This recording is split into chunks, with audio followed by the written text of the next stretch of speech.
सपने देखने वालों की नहीं, उन्हें पूरा करने वालों की दुनिया है। जी हाँ दोस्तों, ये कहानी राजस्थान के एक छोटा सा गांव में रहने वाले रघुनाथ की है। क्या इनका सपना पूरा होता या नहीं, चलो जानते हैं। मोटिवेशन टीच यूट्यूब चैनल पर वीडियो अच्छा लगा तो वीडियो लाइक करना, शेयर करना और चैनल को सब्सक्राइब कर लेना। तो चलो कहानी शुरू करते हैं। राजस्थान के एक छोटे से गांव बांदीपुरा में रहने वाला रघुनाथ मीणा यानी रघु बाकी बच्चों से थोड़ा अलग था। वो सिर्फ सपने नहीं देखता था, उन्हें जीता था। बाकी बच्चे जब मोबाइल में गेम खेलते थे, रघु खेत में पड़ी पुरानी मशीनों को खोलकर समझने की कोशिश करता था। लेकिन गांव के लोग उसकी आदतों को पागलपन कहते थे। रघु की माँ एक किसान थी और पिता बीमार, घर में खाने के भी लाले थे। फिर भी रघु अपनी किताबें कभी नहीं छोड़ता। उसकी सबसे बड़ी ख्वाहिश थी एक दिन ISRO में काम करना। वो कहता, मैं धरती से तारे छूना चाहता हूँ माँ।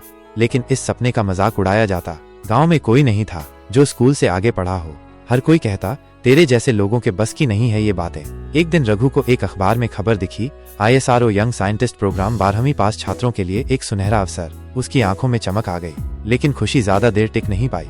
आवेदन की अंतिम तिथि में सिर्फ 4 दिन बचे थे और परीक्षा शहर में थी। आवेदन शुल्क 500 रुपए था। रघु के पास सिर्फ 120 रुपए थे। उसने खेतों में मजदूरी की, गांव के मंदिर में झाड़ू लगाई और किसी तरह 500 रुपए इकट्ठे किए। परीक्षा देने वो शहर गया। लेकिन उस रात स्टेशन पर उसके साथ कुछ ऐसा हुआ जिसने उसकी जिंदगी को मोड़ दिया।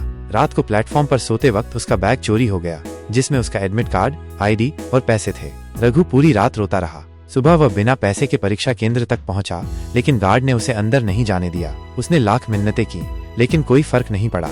फिर वहाँ एक आदमी आया, सादा कपड़े, आंखों में गहराई। नाम था प्रोफेसर रमेश मिश्रा। वो परीक्षा केंद्र के वरिष्ठ सलाहकार थे। उन्होंने रघु की आंखों में कुछ देखा, जुनून, ईमानदारी और वो दर्द जो सिर्फ एक सच्चा सपना देखने वाला महसूस कर सकता है। उन्होंने अपने पर्सनल ID से उसकी एंट्री करवाई और कहा, तू पेपर दे, बाकी मैं देख लूंगा। रघु ने वो परीक्षा दिल से दी। जब वो बाहर आया, प्रोफेसर मिश्रा उसका इंतजार कर रहे थे। उन्होंने कहा, तेरे जैसा छात्र इस देश का भविष्य है। अगर तू तैयार है तो मैं तुझे फ्री में पढ़ाऊंगा। रघु उनके साथ रहने लगा। अब उसका दिन सुबह 5 बजे शुरू होता और रात 12 बजे खत्म होता। लेकिन वो रुका नहीं। जैसे जैसे अंतिम परीक्षा पास आई, एक और हादसा हुआ। रघु को गांव से खबर मिली, उसके पिता का निधन हो गया था। वो फौरन गांव गया, लेकिन लौटते वक्त बस दुर्घटनाग्रस्त हो गई और उसका दायां हाथ फ्रैक्चर हो गया। डॉक्टर ने कहा, कम से कम 1 महीना आराम करना पड़ेगा, लिखना मुमकिन नहीं।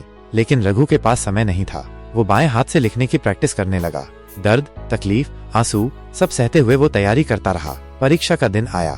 रघु अब एक नई ताकत के साथ तैयार था। परीक्षा केंद्र में हर कोई हैरान था जब उसने बाएं हाथ से पेपर भरा। उसकी मेहनत, उसकी लगन, उसकी कहानी अब उसकी कलम से निकली हर लाइन में झलक रही थी। फिर वो दिन आया जब ISRO का रिजल्ट घोषित होना था।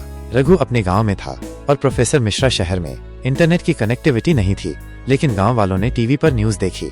एंकर बोल रही थी, ISRO यंग साइंटिस्ट प्रोग्राम के रिजल्ट में इस बार टॉप 10 में जगह बनाई है राजस्थान के छोटे से गांव बांदीपुरा के रघुनाथ मीणा ने। गांव में सन्नाटा छा गया और फिर जैसे किसी ने पटाखे छोड़ दिए हों। हर कोई रघु के घर की ओर दौड़ पड़ा। रघु की माँ फूट फूट कर रोने लगी, तेरे बापू का सपना था कि तू बड़ा बने और तू सच में आसमान छू आया बेटा। एक हफ्ते बाद रघु ISRO के लिए रवाना होने से पहले प्रोफेसर मिश्रा से मिलने गया। उसने उनके पैर छुए और कहा, सर, आपने मेरा जीवन बदल दिया। प्रोफेसर मुस्कुराए और बोले, अब वक्त है तुझे एक सच्चाई बताने का। उन्होंने अलमारी से एक फाइल निकाली जिसमें उनकी बेटी की फोटो थी, काव्या मिश्रा। वो भी ISRO की साइंटिस्ट थी, लेकिन एक मिशन में हादसे का शिकार हो गई। उसके जाने के बाद मेरा जीना मुश्किल हो गया था। जब तुझे देखा तो उसकी आंखें याद आईं, वही जुनून, वही लगन। लगता है जैसे उसके सपने अब तू पूरा करेगा। रघु की आंखों में आंसू थे, लेकिन अब वो आंसू दर्द के नहीं, जुनून और कृतज्ञता के थे। 6 महीने बाद ISRO के ऑफिस के गेट पर एक युवक खड़ा था। सादा कपड़े, लेकिन आंखों में चमक। उसका पास बना ID कार्ड हवा में उड़ता है। Raghunath Meena, junior space researcher. पास में एक बच्चा खड़ा है, उसकी आंखों में भी वही चमक है। वो कहता है, भैया, मैं भी आपके जैसा बनना चाहता हूँ। रघु मुस्कुराता है और कहता है, बन सकता है, बस सपनों को देखने से ज्यादा उन्हें पूरा करने की जिद होनी चाहिए।